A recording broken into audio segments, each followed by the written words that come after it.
evening. You're watching The Money Show on ET Now, your daily dose of 1 hour of personal finance that you need to catch up on. Today, it's a very interesting segment, and I would request especially those parents that have young children to listen up and pay attention, because today we will be continuing our conversation on money for kids. But this time around, we'll not be talking about investing for your kids, but something more immediate and more practical, and that is teaching your kids on how to deal with money, how to have the money conversations, especially the more difficult ones with your children. We'll also be talking about the interesting products that have been released that enable you to give your child a practical experience, and not just simple savings accounts that minors as well can open and operate, but now financial institutions have gone beyond that, especially in the world of neo-banking. So that's as well something pretty interesting. We're going to be exploring all of that. And later on the show, we will be discussing with Bajaj Allianz on the guaranteed income plans. In fact, it's quite a unique product that has been launched by them called the Bajaj Allianz Life Flexi Income Goals. So lots lined up on this episode of The Money Show. Let's kickstart it then right away without any further ado, bringing on board Parul Ohri, the chief editor of Momspresso. Parul, thank you so much for joining us today on The Money Show. It's a pleasure having you with us, today on the show. So the fact is that you run a blog whose name literally has, a parent's thrown into it, Momspresso. So who better than you, to get advice from to tackle this really tough conversation that a lot of parents have to have with their children when they have lots of it.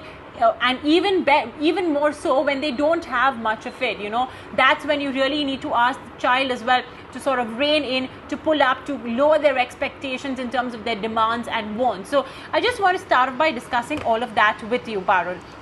So let's start off first with the step one of how do you sort of start off this entire conversation of money. And I'm sure, Parul, you'll agree with me, you should start this conversation off on money with children, as young as possible, as young as they can understand it. Absolutely, Mubina. Thank you so much for having me on this platform. And like you said, Momspresso is a platform for discussion, for open expression. We create and curate content which is of use to moms. And this discussion comes up more often than you can imagine. When do I start talking to my child about money? What do I say to my child? Oversharing, undersharing, and all of that. And I think, what we have learned with experience is that it's really never too early to start talking about money. And as long as you're open about it, again, we don't want money to be yet another taboo subject added to the long list of taboos that we already have. So just like, you have a conversation about, difficult topics like sex or drugs or something like that, make sure that, something as simple as money does come up early in the conversation with children. And again, like you said, you don't want children to be learning from the wrong source. So it's better to give the kind of age-appropriate information right from the beginning. I think studies say that children as old as 3 can actually understand expenses, things like where money is required, value. They can start understanding those things. So start, in a non-intimidating way. And you can have a very, very good, you can really build financial intelligence by the time the child is much older.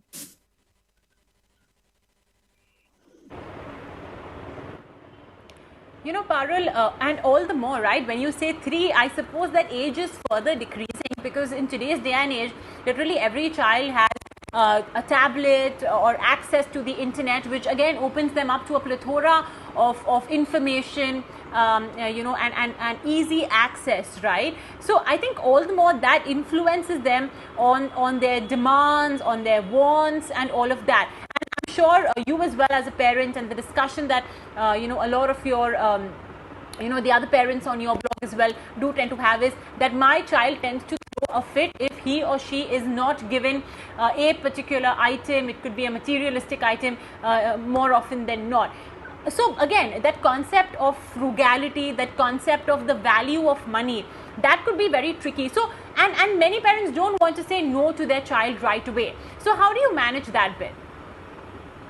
you mentioned about this whole thing about the internet explosion. Children are there now. That's where one of the problems is arising, because everything, all those transactions are happening online. They want a game, you just kind of key in a few numbers and game has arrived. So it seems like magic to them. That reality of money has kind of disappeared.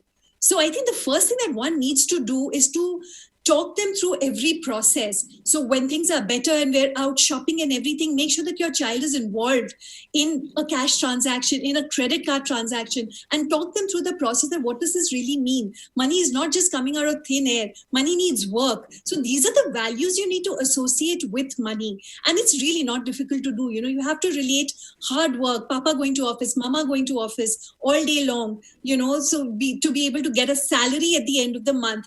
And that is what money is, and that is what we are spending right now. Distinguish between needs and wants. I think that is the most important thing, and we don't do that as parents. We're just thinking, why involve a child in household decisions about money?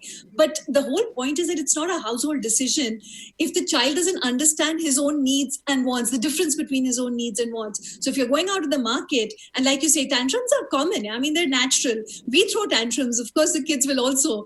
But if we are able to tell them that, look, these are necessities and these are luxuries. I will buy you one luxury after we manage to finish all our necessities.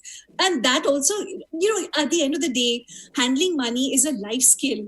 And if we're able to teach them right now that, your necessities come first, and if we can still afford it, we'll definitely indulge in a luxury, that also builds up that whole respect for money. And what you're talking about, the idea of value, the idea of respect for, being able to afford things that maybe one wouldn't normally think about. So those things come in only once you've really distinguished between these very important values. Let them first understand what the whole process of money is, and also understand the difference between these very important concepts. I think that will go a long way in preventing those kind of tantrums. And I think the whole idea is, like you're saying, you don't want to say no. And that's probably the worst thing to do, to continue to say no. So we have done things. I think almost all parents have done things like set targets. That, okay, this month we've already spent on a dishwasher. So next month we can think of an iPad, but for that you need to start saving. If we cut down here, then maybe we can, put money over there. Some of yours, some of mine, have 3 dabbas, have, that the typical formula that almost every financial advisor will tell you, the share, the spend, save and share dabbas, have 3 of those piggy banks. So do it in any way you want, but let them have that whole goal that, they've earned or achieved a certain amount of money that they can spend on, something that they really wanted. So that delayed gratification, all that is part of life skills that we all need, and children definitely do need.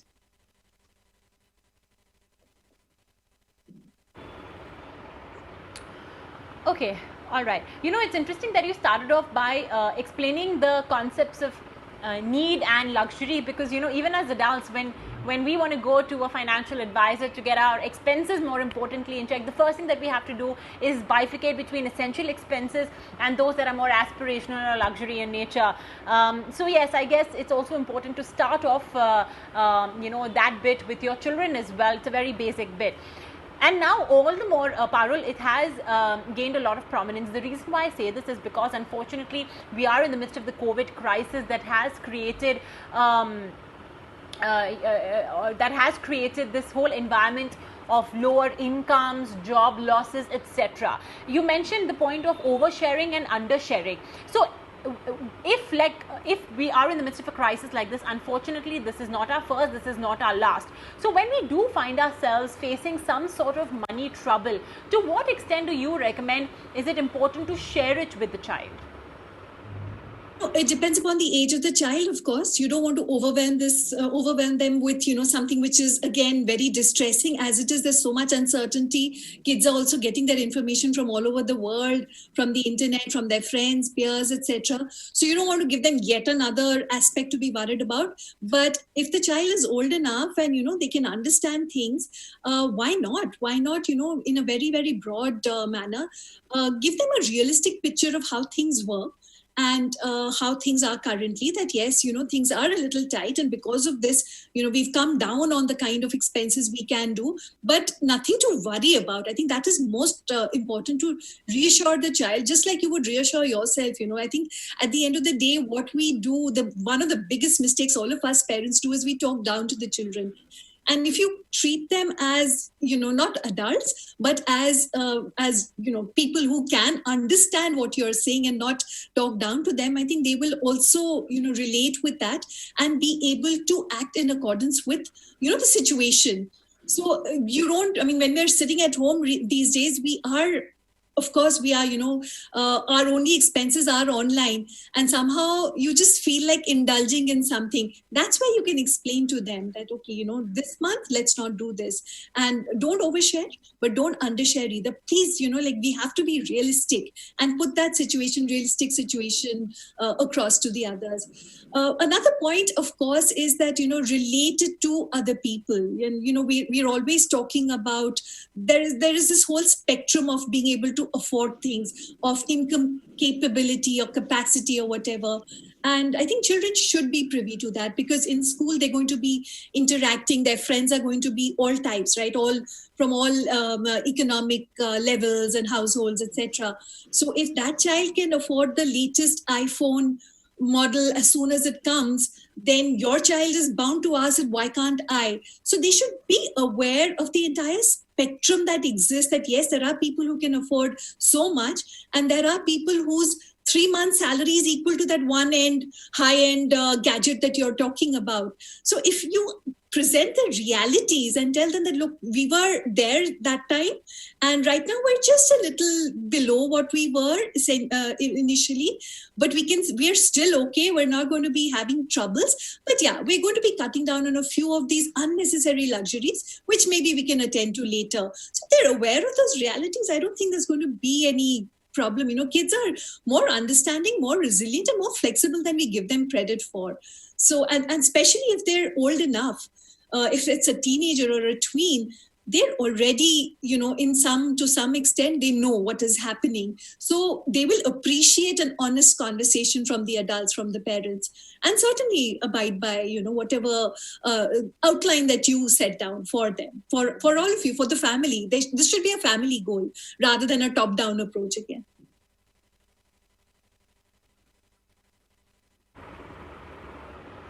Okay. And I'm sure the teaching advice that you'd want to give to a younger child would be different from the kind of teaching advice you'd give, to maybe a preteen or a teenager, which makes me, want to refer to a blog that you had authored, a couple of years ago, a conversation with two of your kids. Where they very clearly demarcated, the money that you have brought and that, you're going to spend versus the money that they have brought. And once the demarcation comes about, it's very clear that when it comes to their money, they're extremely careful, they are very frugal. But of course, when it comes to your money, they believe that it almost grows on trees. So what are your observations over there? How did the older one react differently to the concept of your money versus her money, their money, of course, primarily coming as gifts, as pocket money, etc. And how did the younger one react?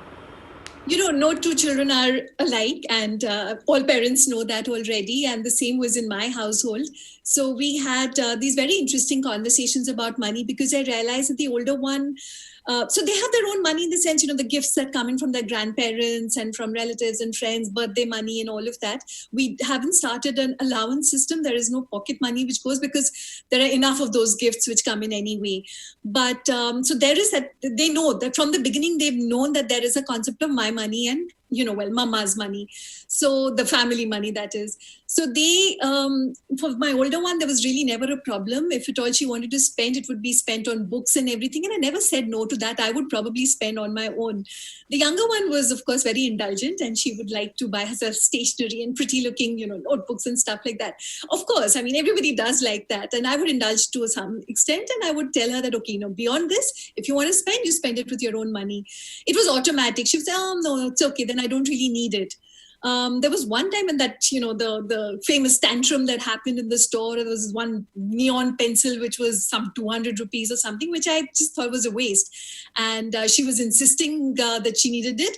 And I kept saying no. And finally, I bought it because she was like about to throw a fit. So I bought it and I billed it to her envelope. And of course, there was a bigger fit over there. And she said, had you told me, I would not have bought it. So I told her that's exactly why I bought it, because you see the kind of fit you were throwing in that store. And now you know how it feels that to, have spent so much of your precious hard-earned money on something which you didn't really need. So it's all right. Learn next time. Don't do it. And it's a fact, all of those tantrums started reducing. They did. It made a difference. The minute you give a child that responsibility that, look, this is your money. This is what I've allocated to you. I've kept a limit. In this month, you will spend this much. You have that. You're empowered to spend that much money. It's yours. There is a difference. There is a responsibility which comes in straight away. So things have changed very drastically right now. It's the other way around. The younger one does not want to save her money any longer. She wants to keep spending. They're both teenagers now. And the elder one is, in fact, not very keen to spend. She's not quite sure what to spend on.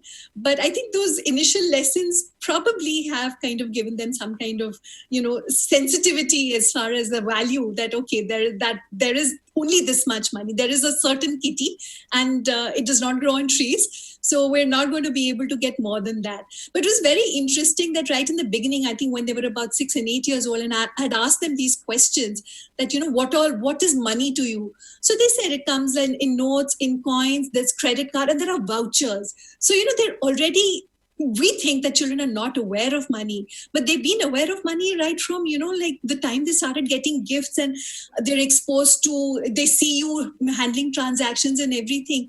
So I think it's very important to be able to tell them that, okay, a voucher is a little card, but it's not free. There is somebody who's paid for it. So it's still money and, it still needs to be valued. You can't waste it. And they understand credit cards are not free. It's not just a magic machine, which, you go shoop and swipe and yay, something arrives in your house. It is ultimately mama and papa have to pay for it from their accounts, when the bills come, and you show them the bill. There is no harm in showing them the bill. I think these are the things that one can quite easily share. And we've been doing that off and on, from the time they were, from that, the first interview that I did with them about money. I probably should repeat that interview and find out more about what they feel now about money and its importance.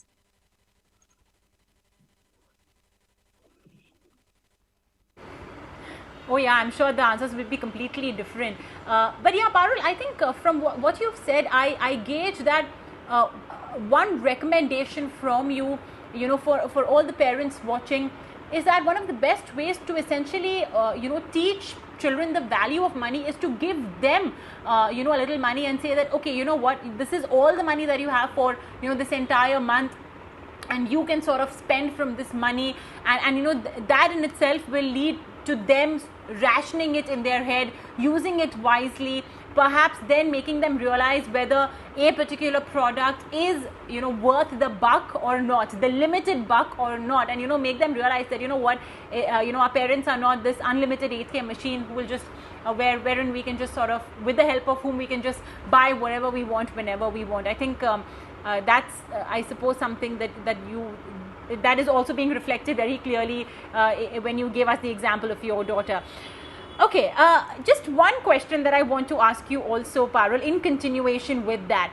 Do you advocate, this is sometimes that a lot of parents do tend to be a little conflicted about, but do you advocate money instead of household chores? And given the fact that now many people are, of course, without their household help, it could all the more be a very useful feature to have that, have your children participating in the household chores. But do you advocate the whole, system of money for doing chores for you done by your kids? I know every family has their own values, they have their own ways of doing things, but I do not support paying for chores at all. So, the whole idea is, I strongly believe that household chores are really life skills, they're what are the foundation stone for what the child will be doing later. Within a few years, the girls will be in college, they will be on their own, fending for themselves. If they don't know how to make their own bed right now, or they're not in the habit of doing it, it's, their rooms I mean, of course, they'll be in charge of their own rooms then, and they're really looking forward to that time. But the point is that it's a life skill. It's just a little bit of order in your life. It's a discipline that sets in. You can't be paying for stuff like that. I think it's like I said, again, each to their own. But in my household, I really feel that doesn't work. I want them to to feel responsible for their own house and to be responsible for the kind of, the smaller things that I do. Nobody's paying me to do, what I'm doing if I'm cooking or whatever. So I think it's more a character building and a skill building exercise. These chores that we're talking about, it's sharing responsibility of the household, and it certainly should not be, in exchange of pay. And the other thing that happens is that, then they'll always feel entitled to getting something for doing something. You don't want to build that as a habit either. So there are some things which are out of the regular chore. If you're doing something, for the neighbor, or which is not part of the regular household chores, then maybe fine, you can fix some kind of a little fee for that or whatever, but certainly not for the regular chores. And I think it also comes down to, in India, we don't have those many income opportunities for children. In a lot of places, they're paid for babysitting when they're as old as 13, or they do those newspaper rounds and all. We don't do that in India. So yes, for a lot of children, they say, okay, then how do I make money? And I've heard both my girls say that. And I always say that, there are things now, you're all such techno wizards. There are certainly things that you can do. You can create stuff, sell it, and they've done that. So many children have done that. They put up stalls at the Diwali Mela or something. They put money, raise funds. They create things, sell them, put up anything at all, and they earn money, which then they can give to charity, they can use for themselves or whatever. But the whole point is, again, that whole responsibility that, okay, it takes so much effort to earn money, but my household is my household, and I don't need to be paid for doing things for my own house. So I have a very, very rigid stance on that. I would not pay for household chores, certainly.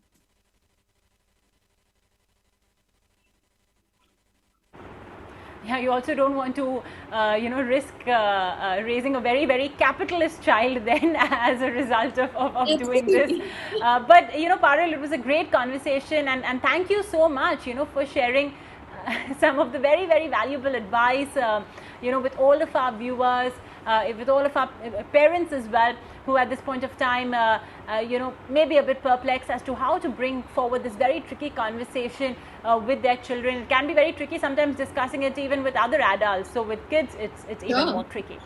Okay, we'll do one thing. We will take a very short break right here on this show, but when we return, we will be telling you on how you can give your kids that practical exposure to money, whether you should open a savings bank account for them, what are the investment avenues that they themselves can handle.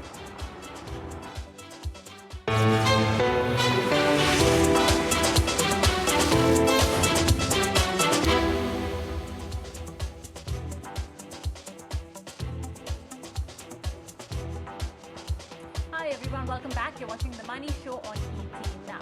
Let's take forward the conversation on teaching children about money. I have with me Shweta, Jain of Investography, to talk about how you can give your child a more practical and hands-on dealing of money, whether you should give them a bank account, to what extent should you allow them control, to what extent should you give them a free hand using checkbooks, debit cards, so on and so forth. Shweta, many thanks for joining us today on The Money Show.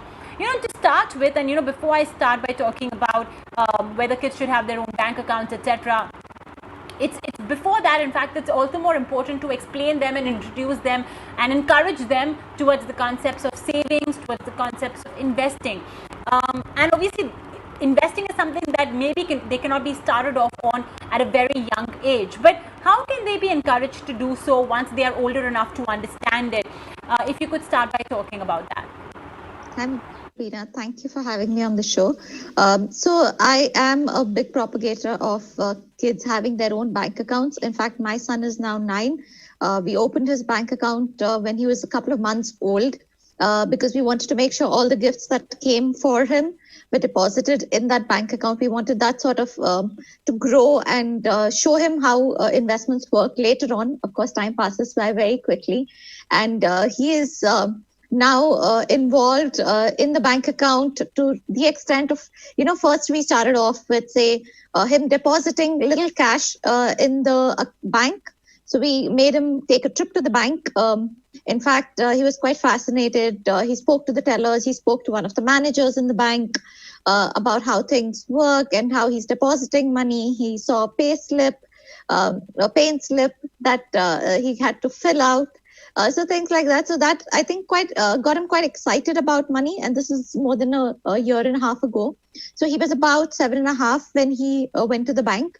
Even before that, we did start with him concepts about budget, little things, savings, bank account. One of the main reasons that we wanted him to sort of operate or know about is that, when you have money in a piggy bank, it doesn't grow. While saving is great, and he did used to collect, like little kids do, coins around the house and put them in his own piggy bank. But with the bank, he really realized that, okay, money does grow because he had an X amount and now Y amount is being added as interest. And he was quite interested in that interest, let me tell you that. And he had all these questions about why would the bank add and how do they earn and things like that. So it sort of showed him how things work, so to speak. So I think that way it's a great practical lesson for kids when they have their own bank accounts. Having said that, I do have to tell that I don't really have him control the bank account or use checkbooks and debit cards. But one of the ways that we're going to sort of continue doing this, and I do recommend that clients do this for their older kids as well, is that have a debit card where you can hold them accountable for the kind of expenses that they're doing, so that they are more mindful of what and where they're spending, on whom or on which item they're spending. So there's a journal, there's a budget list, so that they can keep a track of these things.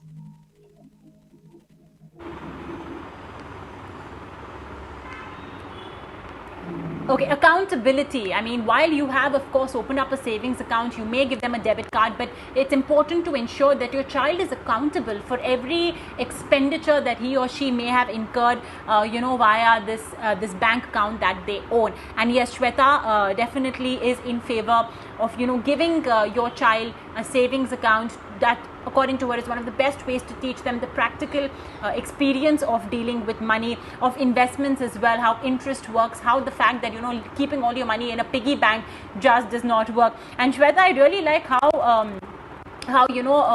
your child is extremely proactive in ensuring that the money given to him as gifts from relatives is put into his account. I mean, I'm pretty sure we never did that, and I don't even know where all of that money has gone. I must ask my parents about it though.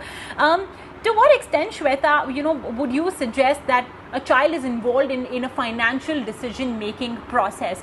Of course, again, maybe when they are younger, they may not be so much more involved. They may not even, have the inclination, frankly. But I think this question gains a lot of prominence because we are at a time when, there are job losses, there are income cuts. So maybe as a family, there are certain decisions that need to be taken where perhaps the family decides we need to cut back on XYZ thing, and that would require the child as well to exercise a certain amount of frugality. So to what extent should these financial decisions be shared with the child, or to what extent should any sort of financial crisis that one may be in the midst of be shared with the child, and how do you suggest they deal with that?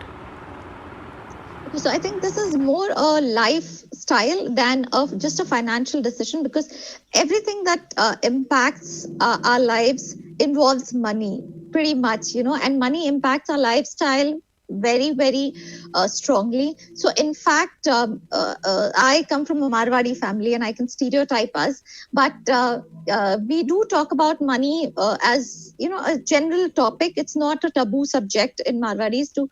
These are dinner table conversations. In fact, I didn't know till I was quite older that other cultures this is considered a taboo, and they may not talk about money as openly as we do. In fact, my son, as old as 7, when I was changing my job, I did talk to him about some implications that it might have. Initially, he was sad for a bit when he thought that we may not be able to take some of these vacations or, some of these things that we would buy for him. But I think he understood why I was taking that decision, and he was more on board than anybody else I would have thought of, because sometimes we do not give our children the credit that they deserve. We want to sort of protect them from everything, and I think we end up hurting them in that. So today, when we have a crisis like this going on, when there are pay cuts sort of across the board in companies, when people are facing job losses, I think it could be a great time to involve your kids, even as old as 7 or 8, if they have been sort of been included in family conversations otherwise, but at least as old as 9, they do understand, and children are much more resilient than we give them credit for. In fact, I've been seeing kids at home for the last 4 months, and they've coped much better than most adults that I can talk about. Adults crib. Kids are just adapting so quickly to the situations, be it online classes, be it not being allowed to meet with friends, cut down social circles. So when parents are talking to their kids about cutting down expenses, it's about how we approach it. Telling them that this is something temporary, this is something that has come upon us as a family, and we need to deal with this together. I think it could impact a great deal of togetherness, and it could change that for the family as well, rather than keep the children in the dark and tell them, everything is hunky-dory, because children will have expectations as well. And when tomorrow they come crashing down, they will not be in a position to handle this. So I think an honest conversation is something that I strongly recommend. Do not overwhelm them. The idea is not to overwhelm them. The idea is to guide them slowly and steadily about what is happening, because see, they are also reading, they're they're talking to their friends or classmates, be it on Zoom calls, but there are conversations happening, and there are parents losing jobs as well. So rather than leave them to guessing things and hoping for the or thinking the worst situations, I think it's an honest conversation, slowly and steadily. May not be like just overwhelm them with all the information at one point. Slowly cutting down expenses will help them understand and deal with the situation better.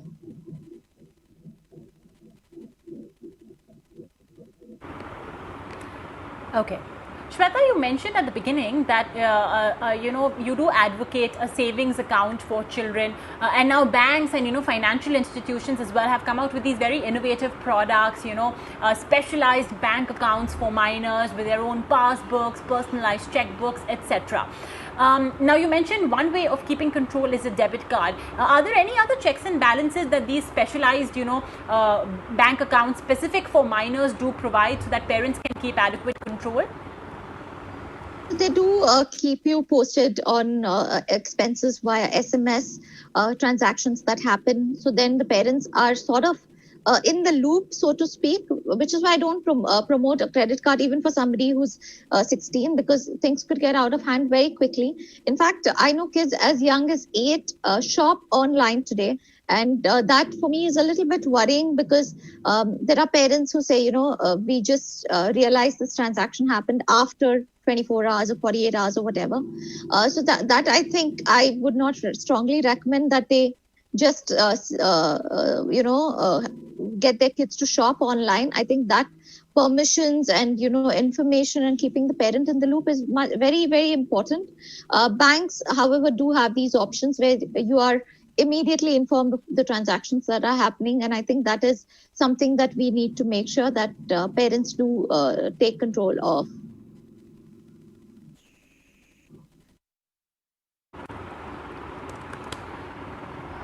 Okay.